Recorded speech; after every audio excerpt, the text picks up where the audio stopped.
먹으면 안 되는 기름은 바로 카놀라유입니다. 카놀라유는 유채꽃씨에서 기름을 추출한 것인데요. 콩기름보다 좋을 것 같다는 인식이 많이 있는 것 같습니다. 카놀라유는 포화지방산이 10에서 20% 함유되어 있고 불포화지방산이 80에서 90%로 함량이 매우 높아서 좋은 기름인 것 같습니다. 발연점도 250도 정도로 높아서 튀김 요리에도 적합한 기름이고요. 하지만 문제는 오메가3와 오메가9의 함량보다 오메가6의 함량이 2배 이상 함유되어 있다는 것이죠. 또한 산패도 쉽게 된다는 것인데요. 발연점이 높지만 산패가 쉽기 때문에 가열을 하지 않더라도 변질이 쉽게 될 수가 있어서 우리 몸에 독이 되는 트랜스 지방이 많이 생성될 수가 있습니다. 카놀라유의 생산지는 대부분이 캐나다인데요. 캐나다에서 생산하는 카놀라유의 원재료인 유채꽃씨는 대부분이 GMO 유전 변이 씨앗이 많습니다. 이는 유채꽃 씨에 있는 독성을 제거하기 위해서 유전자 변이를 한 것이기 때문에 유전자 변이를 하지 않고 카놀라유를 만드는 것은 없다고 보시면 됩니다. 뿐만 아니라 우리가 요리를 할 때 식용유를 많이 사용하죠. 그런데 아무거나 사용하시면 안 됩니다. 기름을 잘못 사용하면 우리 몸에 만성 염증이 생기게 되고 여러 질병과 암을 유발할 수 있기 때문인데요. 오늘 영상을 통해 기름을 고르는 기준과 건강을 해치는 기름은 어떤 것이 있는지, 건강에 좋은 기름은 어떤 것이 있는지 모두 알려드리겠습니다. 요리에 사용하는 기름은 어떤 원료를 사용하느냐, 어떤 방식으로 기름을 짜냈느냐에 따라서 영양소가 확연히 달라지게 됩니다. 기름은 팬에 음식이 눌러붙지 않게 하는 기능도 있지만 음식으로 섭취하게 되는 것이니 꼼꼼하게 체크하고 선택하셔야 하는데요. 그럼 식용유를 고르실 때 무엇을 고려해야 하는지 알려드릴게요. 식용유는 포화지방과 불포화지방으로 되어 있습니다. 여기서 포화지방보다 불포화지방의 함량이 높은 것이 일반적으로 좋은 기름이 됩니다. 한 가지 주의할 점은 불포화지방이 많은 기름은 산패가 빨라서 변질이 잘 된다는 것을 알고 계셔야 하고요. 불포화지방에는 오메가3, 오메가6 그리고 오메가9이 있는데요. 이 중에서 오메가3와 오메가9이 많은 것이 좋은 기름이고요. 오메가3와 오메가9는 우리 몸에 좋은 영향을 주는데요. 염증 수치를 조절해주고 성인병을 예방해주며 항암 효과도 갖고 있죠. 반면에 오메가6는 우리 몸에 필요한 역할도 있지만 과잉 섭취를 하게 되면 몸에 염증 반응을 유발하기도 합니다. 특히 트랜스 지방에 포함된 오메가6는 반드시 피하시는 게 좋습니다. 이렇게 기름의 종류에 따라 포화지방과 불포화지방의 함량도 다르게 되고 불포화지방인 오메가3, 오메가6, 오메가9의 함량이 다르게 됩니다. 따라서 함량표를 잘 보시고 오메가6의 함량은 적고 오메가3와 오메가6의 함량이 높은 것을 고르시면 되겠습니다. 이런 지방들 뿐만 아니라 항산화 성분과 미네랄 등과 같은 좋은 성분들이 얼마나 함유되어 있는지 꼼꼼하게 살펴보는 것도 필요한데요. 기름을 고를 때 두 번째로 살펴봐야 할 사항은 보존력이 얼마나 좋은가를 보셔야 합니다. 식용유의 화학식은 탄소와 탄소의 이중결합 구조를 많이 갖고 있는데 이 결합의 단점은 쉽게 끊어지고 산소와 만나서 변질이 되기 쉽다는 것입니다. 그리고 요리를 할 때 또 발연점이 얼마나 되는지 확인하시고 사용하셔야 하는데요. 발연점이 무엇이냐 하면 쉽게 말해서 기름에 열을 가했을 때 끓어서 연기가 되는 상태, 즉 기화가 될 때의 온도가 발연점이 됩니다. 발연점이 낮은 기름을 튀김을 할 때 사용을 하게 되면 기름이 변질이 될 수가 있어서 우리 몸에 독이 될 수가 있으니 튀김을 할 때는 발연점이 높은 기름을 사용하셔야 하는 것이고요. 샐러드 같은 것을 만들 때는 기름을 드레싱으로 사용하기도 하는데 이때는 발연점이 낮은 기름을 사용하셔도 되겠죠. 그리고 세 번째, 기름을 고를 때는 가격도 살펴봐야 하는데요. 아무리 좋은 기름이라도 너무 비싸면 사용하기에 부담스럽고 또 아무리 저렴하더라도 건강을 해칠 수 있다면 절대 선택하면 안 되겠죠. 그렇다면 어떤 기름을 피해야 할까요?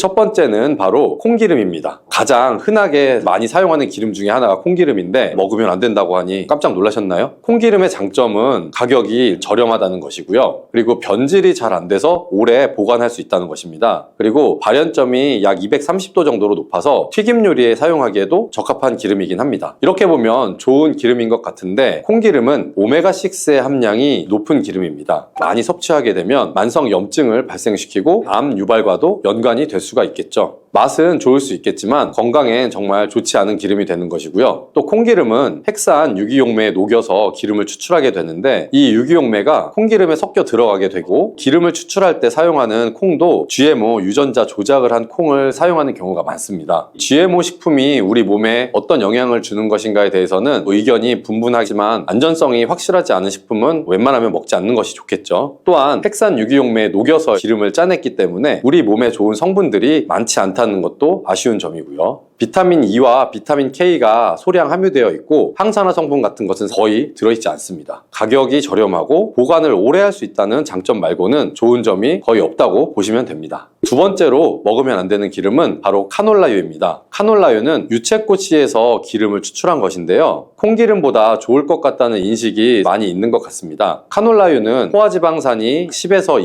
20% 함유되어 있고 불포화지방산이 80에서 90%로 함량이 매우 높아서 좋은 기름인 것 같습니다. 발연점도 250도 정도로 높아서 튀김 요리에도 적합한 기름이고요. 하지만 문제는 오메가3와 오메가9의 함량보다 오메가6의 함량이 2배 이상 함유되어 있다는 것이죠. 또한 산패도 쉽게 된다는 것인데요. 발연점이 높지만 산패가 쉽기 때문에 가열을 하지 않더라도 변질이 쉽게 될 수가 있어서 우리 몸에 독이 되는 트랜스 지방이 많이 생성될 수가 있습니다. 카놀라유의 생산지는 대부분이 캐나다인데요. 캐나다에서 생산하는 카놀라유의 원재료인 유채꽃 씨는 대부분이 GMO 유전 변이 씨앗이 많습니다. 이는 유채꽃 씨에 있는 독성을 제거하기 위해서 유전자 변이를 한 것이기 때문에 유전자 변이를 하지 않고 카놀라유를 만드는 것은 없다고 보시면 됩니다. 뿐만 아니라 기름을 추출해내는 방식도 압착시키는 방식이 아닌 유기용매에 녹여서 만드는 방식이기 때문에 건강에는 더 안 좋을 수가 있습니다. 카놀라유는 가격이 저렴하고 선물로도 많이 들어오기는 하는데요. 쉽게 변질이 돼서 섭취할 경우 건강에 악영향을 끼칠 수가 있으니 꼭 기억하시면 좋겠습니다. 콩기름, 카놀라유 외에도 옥수수 기름과 면실류도 거의 GMO 유전자 변이가 된 원료를 사용한 기름이기 때문에 주의하시는 것이 좋습니다. 그렇다면 어떤 기름을 선택해야 될까요?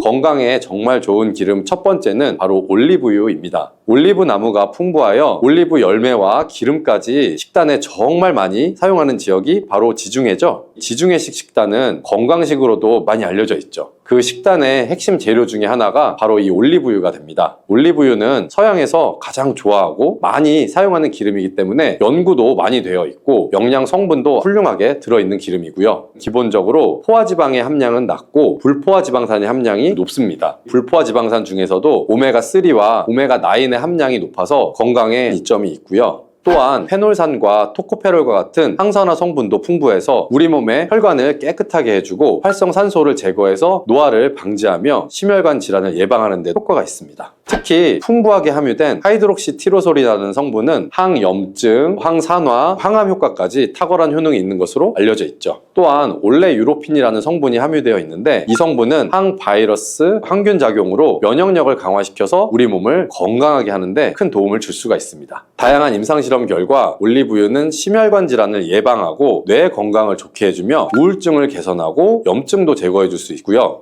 또 면역력을 강화하는 것으로 알려져 있습니다. 올리브유는 크게 3가지 등급으로 나눠지는데 가장 높은 엑스트라 버진 등급은 발연점이 약 160도로 낮기 때문에 샐러드 같은 것에 드레싱 용도로 사용하시면 좋고요. 버진 등급은 210도, 퓨어 등급은 240도로 높기 때문에 열을 가해서 조리를 할 때 사용하셔도 됩니다. 이렇게 등급이 나눠지는 이유는 정제를 얼마나 했느냐의 차이인데요. 정제를 많이 할수록 발연점이 높아지게 되고요. 대신에 올리브의 좋은 성분들은 그만큼 줄어든다는 것을 알고 계시기 바랍니다. 그리고 올리브유는 보존력이 뛰어나서 쉽게 산패가 되지 않습니다. 보관에도 용이한 장점이 있죠. 그리고 건강에 좋은 기름 두 번째는 바로 들기름입니다. 들기름은 일본에서 K 헬스 오일이라고 해서 약처럼 매일 한 스푼씩 먹을 정도로 건강에 좋은 기름인데요. 들기름에는 포화지방이 7%밖에 없고 불포화지방산이 93%나 함유되어 있는 정말 좋은 기름입니다. 오메가3와 오메가9의 함량이 높고 오메가6의 함량이 낮아서 건강에 해로운 요소도 거의 없다고 보시면 되고요. 들기름은 고온에 볶아서 압착하여 추출하는 것보다 생 들깨를 저온에서 압착한 다음 짠 기름이 좋은데요. 그 이유는 들기름이 고온에 약하기 때문입니다. 이 들기름의 가장 큰 단점은 쉽게 산패가 될 수 있다는 건데요. 고온에도 쉽게 변질이 되기 때문에 들기름은 약한 열에 잠깐만 조리를 하시거나 드레싱으로 사용하시면 좋습니다. 그리고 공기 중에서도 쉽게 쉽게 산패가 될 수 있기 때문에 보관은 냉장고에 하시는 것이 좋고요. 개봉을 하셨다면 한 달 내에 드시면 가장 좋습니다. 이 밖에도 건강에 좋은 기름으로 알려지고 있는 것에는 아보카도 오일도 있습니다. 콩에서 싹이나 콩나물이 되는 과정에서 장내에 염증을 유발하는 렉틴이라는 성분도 약 85%가 감소하며 미네랄의 흡수를 방해하는 피티산도 81% 정도가 줄어들게 됩니다. 놀라운 사실은 이렇게 피틴산의 양이 줄어들면 철분과 칼슘의 체내 흡수율은 3, 4배가 증가가 된다고 하고요. 또한 콩나물에는 티아민 성분이 풍부하게 함유되어 있는데요. 티아민은 포도당을 에너지로 바꿔주며 몸의 피로감을 덜어주고 몸의 활력을 불어넣어주는 역할을 합니다. 몸속에서 티아민 성분이 부족하게 되면 대표적인 피로 물질인 젖산의 농도가 올라가게 되는데요. 젖산 농도가 올라가게 되면 몸의 피로감이 급속도로 올라가기 때문에 평소에 충분한 티아민의 섭취가 아주 중요한 것입니다. 다만 아쉬운 것은 티아민은 수용성 성분이기 때문에 우리 몸에 저장되지는 않고요. 땀이나 소변으로 바로바로 배출되기 때문에 체내 흡수율은 낮아지는데요. 바로 이 문제를 해결해 주는 것이 콩나물과 함께 먹으면 보약이 되는 최고의 궁합 첫 번째 음식인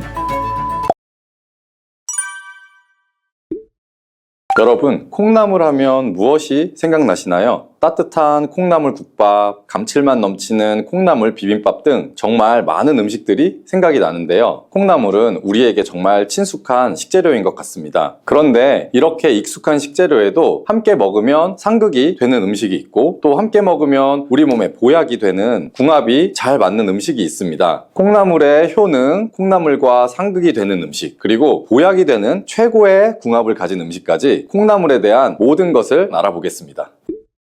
영상을 보고 계신 여러분은 콩나물이 어떤 채소인지 알고 계신가요? 물론 잘 알고 계실 거예요. 바로 콩의 싹을 틔워 재배한 것이 콩나물이지요. 콩나물은 그럼 콩의 영양소가 그대로 있을까요? 콩하면 생각나는 영양소는 아무래도 단백질일 건데요. 밭에서 나는 소고기라는 별명이 있을 정도로 아주 많은 단백질이 콩에 함유가 되어 있습니다. 콩은 약 40%가 단백질로 이루어져 있다고 하고요. 그 콩을 발화시켜서 키운 콩나물 속의 단백질은 콩의 단백질 함량과 비슷하지만 체내 흡수율은 훨씬 높다는 사실 알고 계셨나요? 그 이유는 콩의 단백질을 흡수하는 데 방해가 되던 트립신 저해제가 콩나물이 되는 과정에서 상당량 줄어들기 때문이랍니다. 평소에 콩을 드시면 소화가 잘 안 돼서 걱정이신 분들은 콩나물을 드시면 소화도 잘 되고 단백질 보충에도 많은 도움을 받을 수가 있겠죠. 나이가 들면서 몸에 근육이 많이 빠져서 걱정이신 분들도 콩나물을 통해 단백질을 보충하여 근육이 빠지는 것을 한번 예방해 보세요. 그리고 콩에서 싹이나 콩나물이 되는 과정에서 장내에 염증을 유발하는 렉틴이라는 성분도 약 85%가 감소하며 미네랄의 흡수를 방해하는 피티산도 81% 정도가 줄어들게 됩니다. 놀라운 사실은 이렇게 피틴산의 양이 줄어들면 철분과 칼슘의 체내 흡수율은 3, 4배가 증가가 된다고 하고요. 또한 콩나물에는 티아민 성분이 풍부하게 함유되어 있는데요. 티아민은 포도당을 에너지로 바꿔주며 몸의 피로감을 덜어주고 몸의 활력을 불어넣어주는 역할을 합니다. 몸속에서 티아민 성분이 부족하게 되면 대표적인 피로 물질인 젖산의 농도가 올라가게 되는데요. 젖산 농도가 올라가게 되면 몸의 피로감이 급속도로 올라가기 때문에 평소에 충분한 티아민의 섭취가 아주 중요한 것입니다. 다만 아쉬운 것은 티아민은 수용성 성분이기 때문에 우리 몸에 저장되지는 않고요. 땀이나 소변으로 바로바로 배출되기 때문에 체내 흡수율은 낮아지는데요.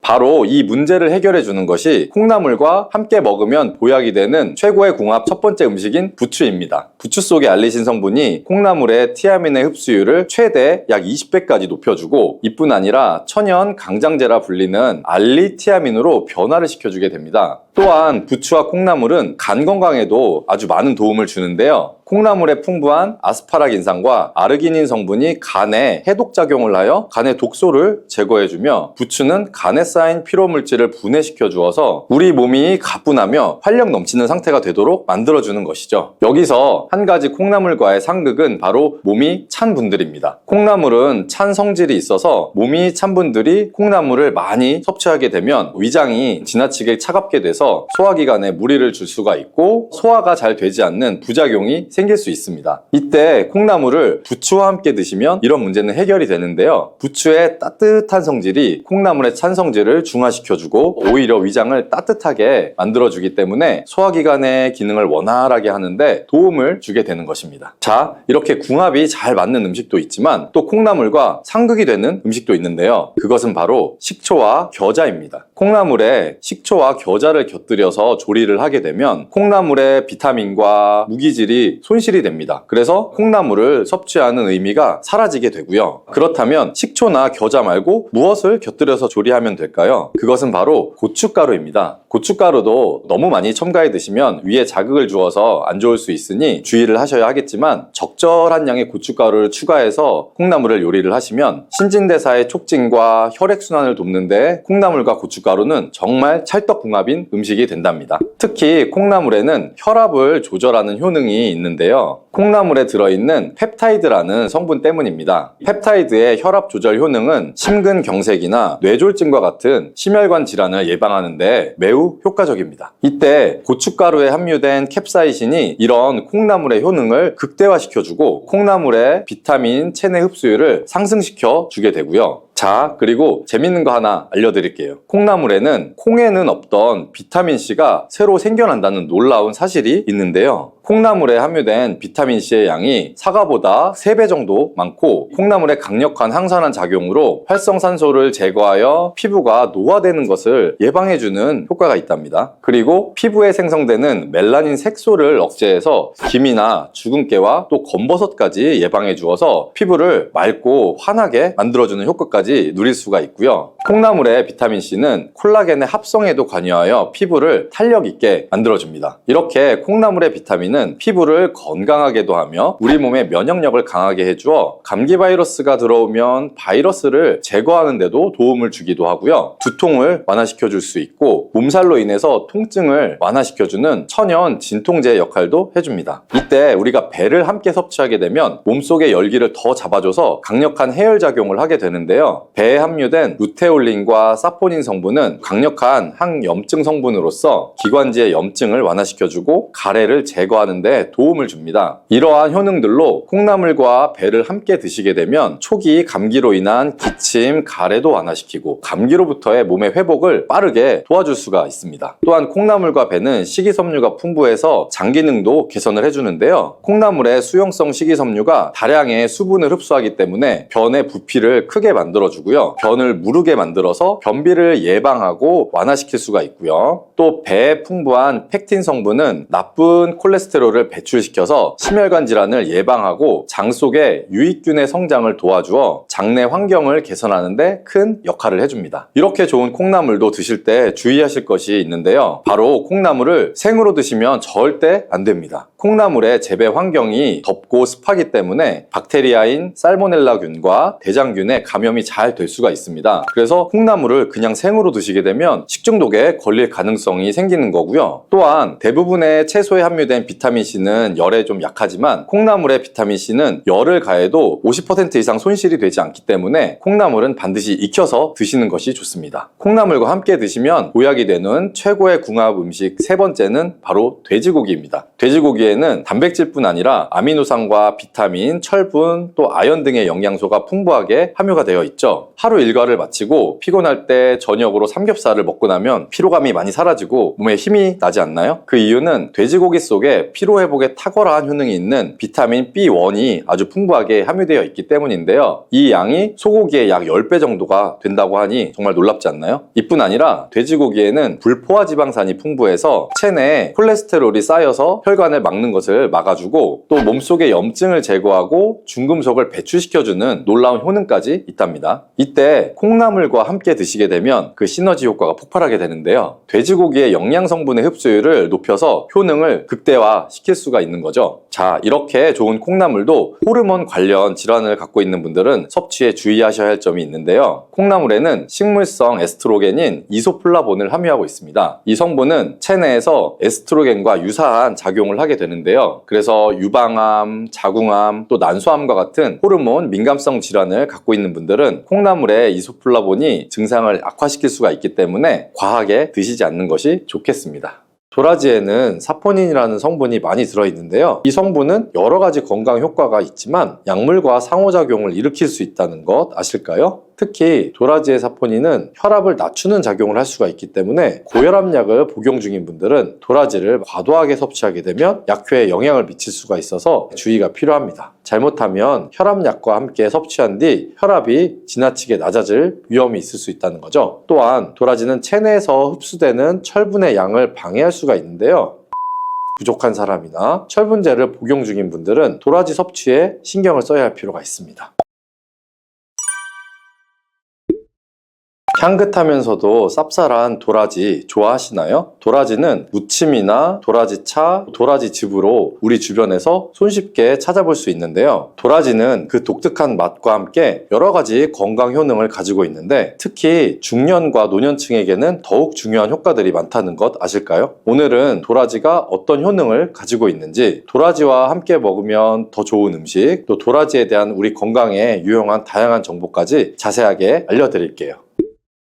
첫 번째 도라지의 효능은 바로 기관지 건강에 도움을 준다는 점입니다. 먼저 도라지가 기관지 건강에 좋다는 이야기 들어보신 분 있으신가요? 예로부터 도라지는 기침이나 가래에 좋다고 했는데요. 동의보감에서도 거담작용, 즉 가래를 없애주는데 도움이 된다고 기술이 되어 있습니다. 동의보감뿐만 아니라 도라지는 폐 건강과 면역력 증진에 좋은 음식으로 예로부터 사랑받아왔습니다. 혹시 사포닌이라고 들어보셨나요? 홍삼에 이 사포닌 성분이 들어있어서 몸에 좋다고 들어보셨을 거예요. 도라지에도 이 사포닌이라는 성분이 풍부하게 들어있는데요. 이 사포닌은 기관지의 염증을 완화하고 기침을 줄여주는 효과가 있습니다. 그래서 도라지는 기침이나 가래가 잘 배출되지 않는 증상에 특히 좋은 음식으로 알려져 있는 거죠. 도라지를 꾸준히 섭취하면 기관지에 쌓여있는 불순물을 배출하는데 도움을 줄 수가 있는 거고요. 이는 겨울철에 건조한 공기나 감기와 같은 호흡기 질환으로 인한 불편함을 줄이는데 큰 도움이 될 수가 있습니다. 또한 도라지는 기침을 완화해주는 효과가 있어서 목이 칼칼하거나 인후염 증상에 시달릴 때도 유용한 자연 치료제가 될 수가 있답니다. 목이 안 좋으면 도라지차를 권하는 이유도 그런 것이죠. 이제부터는 목이 칼칼하거나 기관지가 불편하다는 느낌이 드실 때 도라지 한번 드셔보시는 것 어떨까요? 두 번째 도라지의 놀라운 효능은 바로 면역력 강화입니다. 오래 묵은 도라지는 산삼보다 더 좋다는 옛말 들어보신 분 있으실까요? 아까 알려드린 도라지에 들어있는 사포닌이라는 성분 외에도 도라지에는 여러 가지의 비타민과 미네랄이 풍부하게 들어있어서 면역 체계를 강화하는 데 도움을 주는데요. 특히 도라지에는 비타민C가 풍부하게 들어있는데 이 비타민은 면역세포의 기능을 향상시키고 몸의 자연 방어력을 높여주는 역할을 합니다. 또 도라지는 항산화 물질인 플라보노이드와 폴리페놀을 함유하고 있어서 우리 몸이 외부에서 들어오는 바이러스나 세균에 잘 대응할 수 있도록 도와줍니다. 또한 도라지와 같은 흰색 채소에 풍부하게 들어있는 안토잔틴은 체내 노폐물 배출을 촉진하고 세균과 바이러스 저항력을 높여서 면역력을 증진시키는 효과가 있어 면역력이 떨어지기 쉬운 겨울철에 도라지를 자주 섭취하면 건강을 유지하는 데 큰 도움이 될 수 있다는 것 알아두시고요. 도라지의 대단한 효능 세 번째는 암 예방 효과입니다. 도라지는 암 예방에도 도움이 될 수 있는 식품으로 알려져 있는데요. 향긋하고 쌉쌀한 도라지 몸에 좋다는 것은 알았지만 암 예방에도 도움이 된다는 것은 참 놀랍죠. 도라지에 포함된 사포닌 성분은 암세포의 성장을 억제하는 데 중요한 역할을 한다는 많은 연구 결과가 있는데요. 특히 도라지에 들어있는 파이토케미컬 성분은 항암작용을 해서 세포의 변이를 막아주는 효과가 있습니다. 또한 도라지에 있는 다양한 비타민과 미네랄은 암 예방에 중요한 역할을 하며 항염작용을 통해서 몸의 염증 수치를 줄여주기도 합니다. 한국 식품영양과학회지에 제출된 논문에 따르면 도라지 추출물로 실험 연구를 해봤는데요. 그 결과는 아주 놀라웠습니다. 실험 결과는 도라지 추출물이 자궁경부암, 유방암, 간암, 폐암세포에도 성장 억제하는 효능이 있는 항암 효과가 있다는 것을 알아냈고 또 다른 연구의 실험 결과에서는 도라지가 암세포 성장을 억제하고 암세포 자멸사를 유도하는 것으로 밝혀졌다고 합니다. 물론 도라지 하나로 모든 것이 해결되는 것은 아니지만 도라지를 꾸준히 섭취하면 도라지의 효능으로 몸이 건강한 상태를 유지하며 암을 예방하는 데도 도움이 될 수 있다는 거 알아주시고요.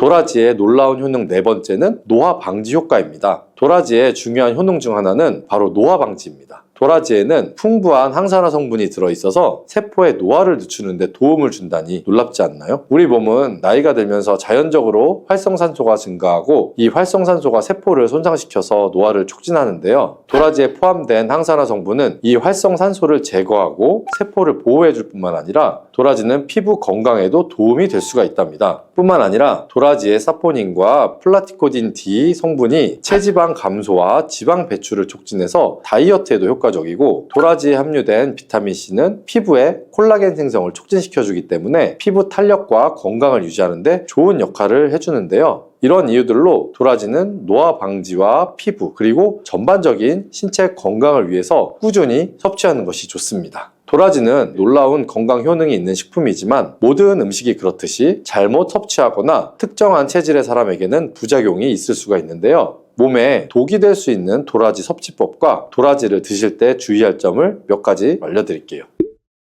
도라지가 독이 될 수도 있는 첫 번째, 바로 도라지와 약물의 상호작용입니다. 도라지에는 사포닌이라는 성분이 많이 들어있는데요. 이 성분은 여러 가지 건강 효과가 있지만 약물과 상호작용을 일으킬 수 있다는 것 아실까요? 특히 도라지의 사포닌은 혈압을 낮추는 작용을 할 수가 있기 때문에 고혈압약을 복용 중인 분들은 도라지를 과도하게 섭취하게 되면 약효에 영향을 미칠 수가 있어서 주의가 필요합니다. 잘못하면 혈압약과 함께 섭취한 뒤 혈압이 지나치게 낮아질 위험이 있을 수 있다는 거죠. 또한 도라지는 체내에서 흡수되는 철분의 양을 방해할 수가 있는데요. 철분이 부족한 사람이나 철분제를 복용 중인 분들은 도라지 섭취에 신경을 써야 할 필요가 있습니다. 도라지를 섭취할 때는 철분 보충제나 기타 약물을 복용하는 시간을 두고 섭취하는 것을 기억해 주시고요. 도라지 섭취할 때 주의할 점 두 번째는 바로 소화 기능이 약한 사람의 섭취입니다. 도라지가 소화에 안 좋다니 놀라셨나요? 소화 기능이 약한 사람들은 도라지 섭취에 주의해야 하는데요. 도라지는 섬유질이 풍부해서 소화를 촉진하는 데 도움을 줄 수가 있지만 소화가 약한 사람에게는 오히려 자극을 줄 수가 있기 때문인데요. 도라지를 좀 과하게 섭취하면 위장이 민감한 사람들은 배탈이 나거나 또 설사를 경험할 수가 있고, 또한 도라지에 들어있는 사포닌이 위벽을 자극할 수가 있기 때문에 위염이나 위장장애가 있는 분들은 도라지 섭취를 자제하거나 적은 양으로 시작하는 것이 좋습니다. 또한 도라지는 차가운 성질을 가지고 있어서 찬 음식을 잘 소화하지 못하는 체질의 사람들에게는 문제가 될 수 있는데요. 특히 몸이 차가운 성질을 가진 분들이 도라지를 과도하게 섭취하면 위장이 자극을 받아 소화불량이나 복통을 일으킬 수가 있습니다. 체질에 맞지 않는 음식을 먹으면 소화기관에 무리가 가기 때문에 도라지의 섭취는 체질에 맞는 사람에게는 건강에 아주 좋지만, 만약 평소에 찬 성질의 음식을 자주 피하고 있다면 도라지를 섭취하기 전에 체질에 맞는지 한번 점검해 보시면 좋고요. 체질에 잘 맞지 않다면 도라지의 효능을 제대로 누리기가 어려울 수가 있기 때문입니다. 소화 기능이 약한 사람들은 처음에는 소량을 섭취해보고 그 후에는 반응을 살펴보면서 양을 조절하는 것이 중요하고요. 도라지를 끓여서 차처럼 마시거나 다른 음식과 함께 섭취하면 소화에 부담을 덜어줄 수가 있으니까 소화기관이 약하신 분들은 이런 방법을 꼭 고려해 보시면 좋겠습니다. 도라지를 먹을 때 궁합이 좋은 음식들과 함께 섭취하면 그 효능을 더욱 극대화할 수 있다는 것 아실까요? 이 음식들을 도라지와 함께 섭취하면 서로의 효능을 보완하고 건강에 좋은 영향을 미칠 수가 있다는데요. 그럼 어떤 음식이 도라지와 잘 어울리는지 궁금하신가요? 도라지와 함께 먹으면 좋은 음식들을 바로 소개해 드릴게요.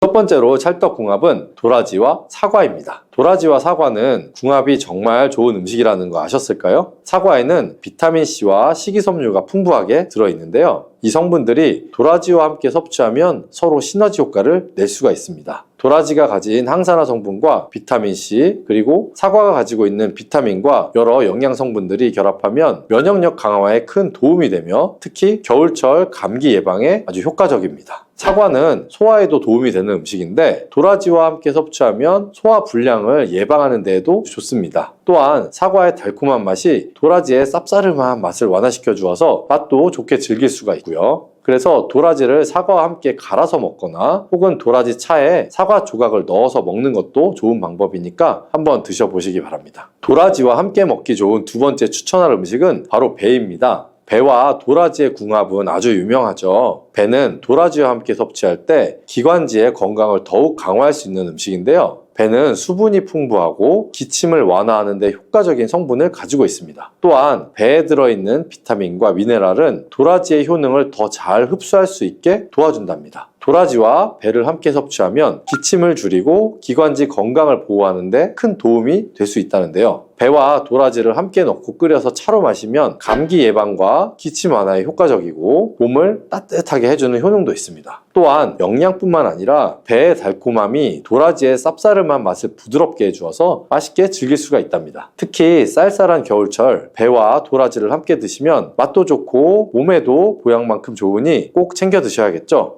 도라지와 환상의 짝꿍 세 번째는 바로 생강입니다. 생강은 차가운 성질을 가진 도라지를 따뜻하게 만들어주는 음식으로 도라지와 함께 섭취하면 몸을 따뜻하게 하고 소화 기능을 도와주는데요. 생강은 위장을 자극해서 소화를 촉진하고 몸에 쌓인 노폐물을 배출하는 데 효과적이죠. 특히 도라지와 생강을 함께 끓여서 차로 마시면 겨울철에 몸을 따뜻하게 해주고 면역력을 강화하는 데도 아주 좋습니다. 생강은 혈액순환을 도와주고 염증을 감소시키는 효과가 있어서 도라지의 효능을 더욱 잘 살려준답니다. 이 두 가지를 함께 섭취하면 감기 예방뿐만 아니라 체내에 쌓인 독소를 배출하는 데에도 큰 도움이 되니까 도라지와 생강을 함께 우려서 차로 한번 마셔보세요. 도라지와 찰떡궁합인 음식이 있으면 도라지와 궁합이 좋지 않은 식품도 있겠죠. 도라지의 효능을 제대로 누리기 위해서는 음식의 궁합도 신경을 써야 하는데요. 도라지와 함께 먹을 때 피해야 할 식품들을 바로 소개해 드릴게요.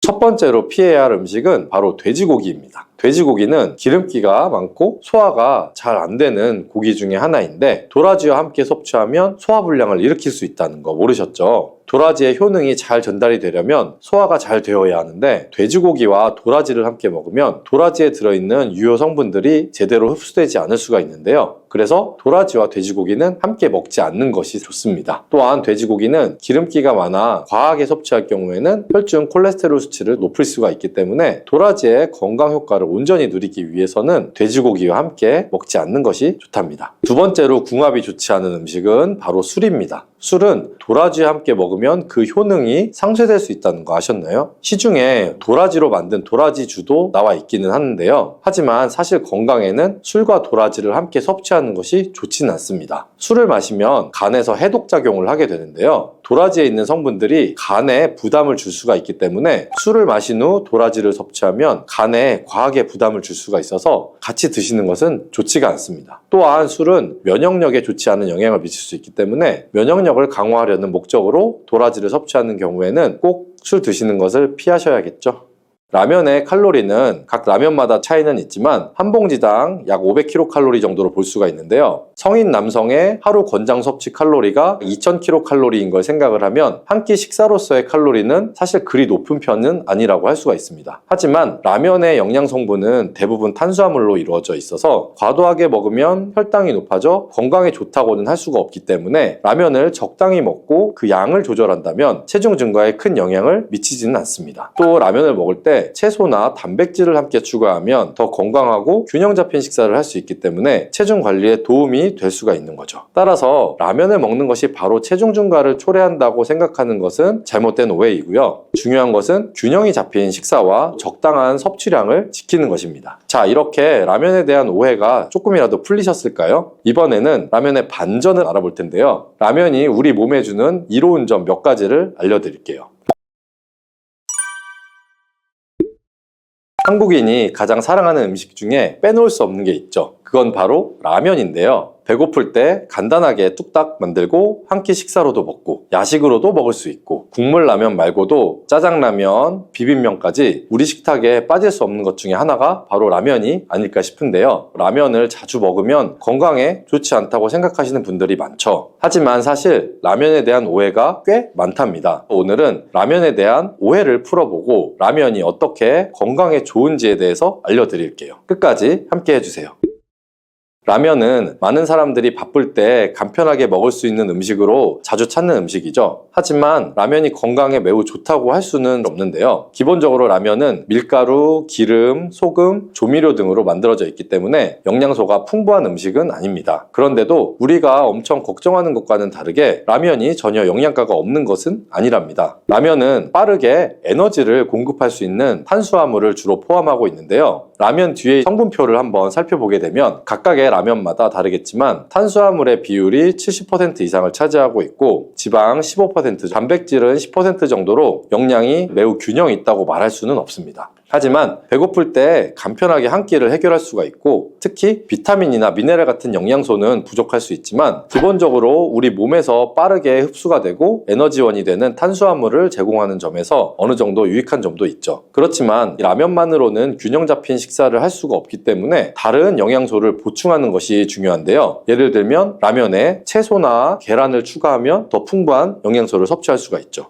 물론 라면이 단독으로 영양을 모두 제공하는 완전식품은 아니지만 적절한 재료와 함께 먹으면 영양가 있는 한 끼가 될 수도 있답니다. 라면에는 비타민 B군이 포함되어 있다는 거 아셨나요? 다른 나라의 라면을 끓여 드셔보신 분은 한국 라면에 들어있는 면의 색깔이 다른 나라 라면에 비해 유독 노르스름하다는 것을 눈치채셨을 텐데요. 라면의 면발에는 비타민 B1, B2, B3 등 다양한 비타민이 들어있어서 노르스름한 색을 띠는 거랍니다. 비타민 B군은 에너지 생산을 돕고 신경계를 보호하며 피부 건강에도 중요한 역할을 하죠. 이러한 비타민 B군이 라면에 들어있다는 사실은 잘 알려져 있지 않았지만 이제는 라면은 영양가가 없다라는 생각은 사실이 아니란 것을 알 수가 있겠죠. 라면에 대한 한 가지 오해가 더 있는데요. 그건 바로 라면을 먹으면 금방 살이 찐다는 것입니다. 사실 라면이 체중 증가에 직접적인 영향을 미친다고 단정짓기는 좀 어려운데요. 체중 증가는 단순히 라면 한 끼의 문제보다는 총 칼로리 섭취와 운동량에 관련된 문제이기 때문이죠. 라면의 칼로리는 각 라면마다 차이는 있지만 한 봉지당 약 500kcal 정도로 볼 수가 있는데요. 성인 남성의 하루 권장 섭취 칼로리가 2000kcal인 걸 생각을 하면 한 끼 식사로서의 칼로리는 사실 그리 높은 편은 아니라고 할 수가 있습니다. 하지만 라면의 영양 성분은 대부분 탄수화물로 이루어져 있어서 과도하게 먹으면 혈당이 높아져 건강에 좋다고는 할 수가 없기 때문에 라면을 적당히 먹고 그 양을 조절한다면 체중 증가에 큰 영향을 미치지는 않습니다. 또 라면을 먹을 때 채소나 단백질을 함께 추가하면 더 건강하고 균형 잡힌 식사를 할 수 있기 때문에 체중 관리에 도움이 될 수가 있는 거죠. 따라서 라면을 먹는 것이 바로 체중 증가를 초래한다고 생각하는 것은 잘못된 오해이고요. 중요한 것은 균형이 잡힌 식사와 적당한 섭취량을 지키는 것입니다. 자, 이렇게 라면에 대한 오해가 조금이라도 풀리셨을까요? 이번에는 라면의 반전을 알아볼 텐데요. 라면이 우리 몸에 주는 이로운 점 몇 가지를 알려드릴게요. 라면이 좋은 이유 첫 번째는 바로 쉽게 조리할 수 있다는 거죠. 라면은 매우 간편하게 조리할 수가 있는데요. 요리를 못해도 라면 하나 끓이는 데는 자신이 있다 하시는 분들도 많죠. 현대사회에서는 바쁜 일정을 소화하면서 우리가 제대로 된 식사를 챙기기가 어려운 경우가 많은데 특히 점심이나 저녁을 간편하게 해결하고 싶을 때 라면만큼 간편한 음식이 또 없죠. 일상생활에서 우리는 에너지를 지속적으로 소비를 하는데요. 이때 라면을 먹으면 빠르게 에너지를 보충할 수가 있어서 피로를 덜 느끼게 도와줄 수가 있죠. 특히 운동을 하고 난 후나 바쁜 하루를 보낸 후에 간편하게 라면 한 그릇을 먹으면 체내에 필요한 에너지를 빠르게 충전을 할 수가 있습니다. 특히 혼자 식사를 해야 할 때는 부담 없이 한 끼를 해결할 수가 있기도 하고요. 시간이 부족한 아침이나 바쁜 업무 중간에도 쉽게 먹을 수가 있기 때문에 체계적인 식사 관리가 어려운 현대인들에게는 라면이 에너지 보충에 유용한 선택이 될 수도 있습니다. 라면이 건강에 좋은 이유 두 번째는 개인의 건강 상태에 맞춰 조리가 가능하다는 것인데요. 라면은 누구나 쉽고 간편하게 조리할 수가 있고 또한 쉽게 다른 재료들을 추가해서 조리할 수가 있는데요. 예를 들어 심혈관 건강을 중요하게 생각하신다면 라면에 들어가는 기름을 줄이고 채소나 해산물 등 건강한 재료를 추가할 수가 있고요. 필요에 따라 저염 라면을 선택을 하거나 라면을 끓일 때 국물을 좀 덜어내면 염분 섭취를 줄일 수도 있습니다. 또 채식주의자라면 육류 대신에 채소와 두부 등을 넣어서 라면을 조리할 수가 있어서 자신에게 맞는 라면을 만들어 먹을 수 있다는 장점이 있죠. 또한 라면을 튀긴 유탕면이 아닌 겉면이나 밀가루가 적게 들어간 면, 쌀로 만든 면 등 다양한 라면 종류의 선택이 가능해서 이처럼 쉽고 다양한 방식으로 건강에 맞게 조리할 수 있어서 유용하답니다. 라면을 먹을 때 어떤 식품을 함께 먹느냐에 따라 건강에 더 도움이 될 수도 있고 또 해가 될 수도 있다는 사실 알고 계실까요? 라면과 잘 어울리는 찰떡궁합의 조합들을 바로 소개해 드릴게요.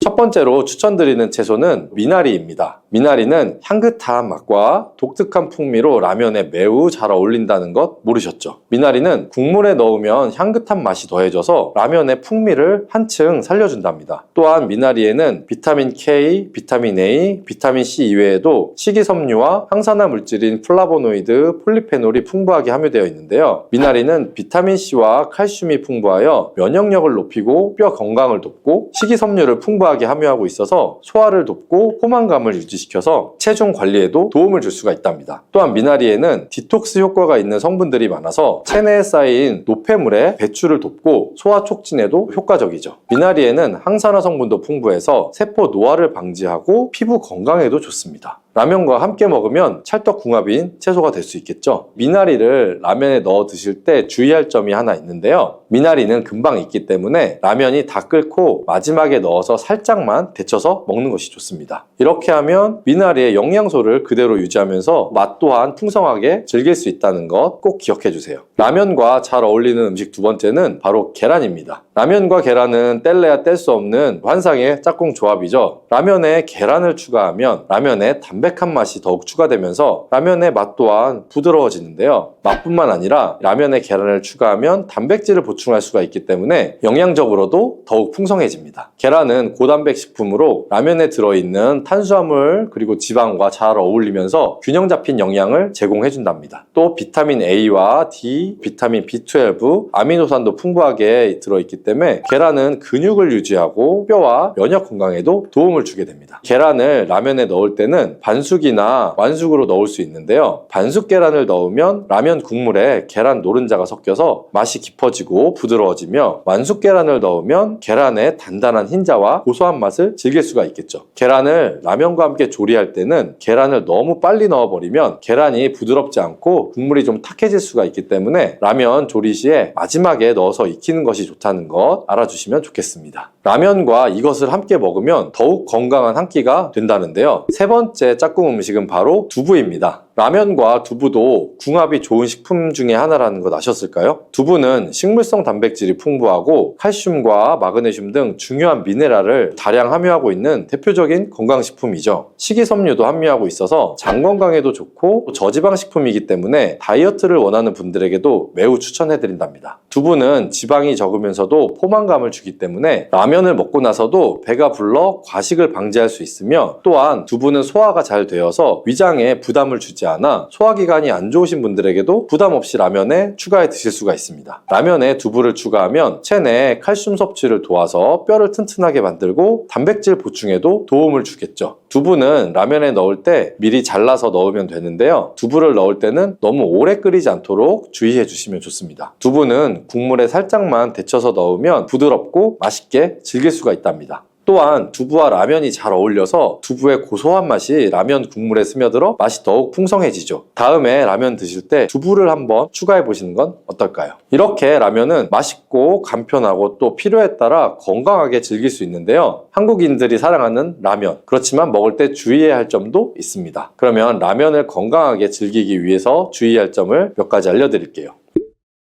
라면 섭취 시에 주의해야 할 첫 번째는 바로 과도한 칼로리 섭취입니다. 라면은 간편하고 맛있지만 아무리 맛있다고 해도 너무 자주 먹는 것은 좋지 않은데요. 라면 한 봉지의 칼로리는 일일 권장 섭취량 대비 많이 높지는 않지만 출출할 때 2봉지 이상 끓여 드시는 분들도 종종 계시죠. 또한 다 먹고 난 라면 국물에 밥까지 말아서 드시는 분들도 참 많은데요. 사실 저도 라면 국물에 찬밥을 말아 먹는 것을 좋아하는데 이렇게 먹으면 금방 한 끼 섭취 칼로리가 높아지게 되어서 체중 증가에 영향을 줄 수가 있습니다. 그러니 이제부터는 라면 드실 때 건강을 위해서 칼로리를 생각하시면서 드셔보시는 건 어떠실까요? 라면 먹을 때 꼭 주의해야 되는 것 두 번째는 바로 염분 과다 섭취입니다. 라면의 국물에는 나트륨이 많이 포함되어 있기 때문에 지나치게 많은 양을 먹으면 염분 과다로 인한 건강 문제가 발생할 수가 있는데요. 라면 뒤에 성분표를 보면 대부분의 라면 안에 들어가 있는 나트륨의 함량이 일일 권장량의 70% 이상이라는 것을 확인할 수가 있습니다. 특히